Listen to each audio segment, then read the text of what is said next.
pasti yang diuntungkan tentunya bank-bank BUMN dan bank besar nasional ya, seperti Bank BCA gitu ya, selain bank BUMN.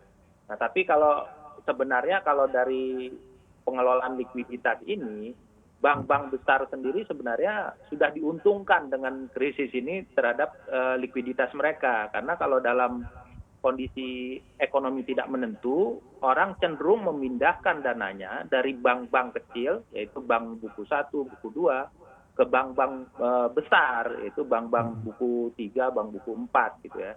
Terutama bank buku 4 yang memang terkenal kuat strukturnya, seperti Bank Mandiri, ya, Bank BRI, dan Bank BCA, dan Bank BNI.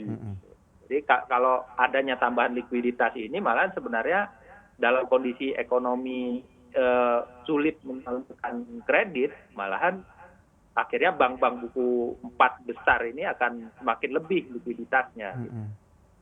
Baik, dari 4 bank buku besar ini tentunya kita melihat ada BBCA yang bukan BUMN di sana. Apakah ini juga akan berdampak cukup signifikan pada emiten tersebut? Kalau BCA malahan, kalau ini kan isunya PMK ini menyatakan harus memberi imbal hasil kepada bunga kepada dana pemerintah. Timbul pertanyaan berapa besar bunga yang diharapkan pemerintah. BCA ini umumnya yang masyarakat tempatkan di BCA itu kan giro dan tabungan, yang kalau kita lihat rata-rata bunga yang dibayarkan BCA itu tidak sampai 2% gitu. Nah, jadi sebenarnya kalau untuk bank demikian juga, saya yakin kalau Bank Mandiri, Bank BRI, dan Bank BNI itu juga bunga yang ditawarkannya sudah sangat rendah gitu ya. Apalagi sekarang ini kan di tahun 2020 ini pertumbuhan kreditnya rendah, pertumbuhan dana pihak ketiga bank buku 4 malahan naik gitu. Karena orang bersikap konservatif dan cenderung menempatkan dana di bank besar. Baik, kalau kita lihat dari sisi yang berbeda untuk bank-bank BUMN seperti BRI, Bank Mandiri, dan juga Bank BNI, apakah ini akan memberikan prospek yang positif secara signifikan ke depannya? Ya hanya menambah likuiditas bank-bank ini gitu, tapi saya nggak yakin akan menambah labanya gitu ya. Bahkan malahan kalau dengan semakin besar dananya ini nanti kinerja seperti return on assetnya akan cenderung menurun gitu, karena tidak mudah menyalurkan kreditnya. Harus dilihat sebenarnya begini, bank jangkar ini kan tujuannya untuk mengantisipasi bila perbankan nasional menghadapi permasalahan likuiditas ya, khususnya untuk bank-bank yang tidak bank kecil-kecil gitu ya.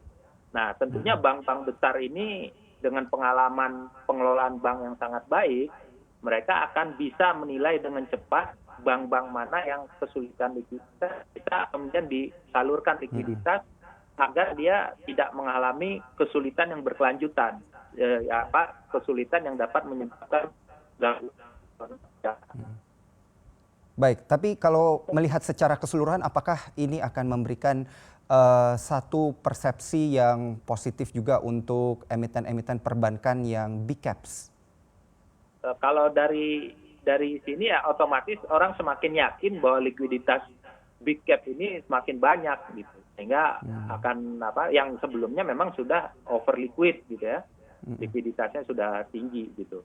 Mungkin ini persepsinya akan membaik secara keseluruhan. Industri perbankan diyakini akan lebih stabil gitu, karena likuiditasnya dalam sistem keuangan perbankan ini semakin menguat, dan kemudian proses restrukturisasi kredit yang dilakukan terkait dengan COVID ini akan berjalan dengan lebih lancar dan mulus.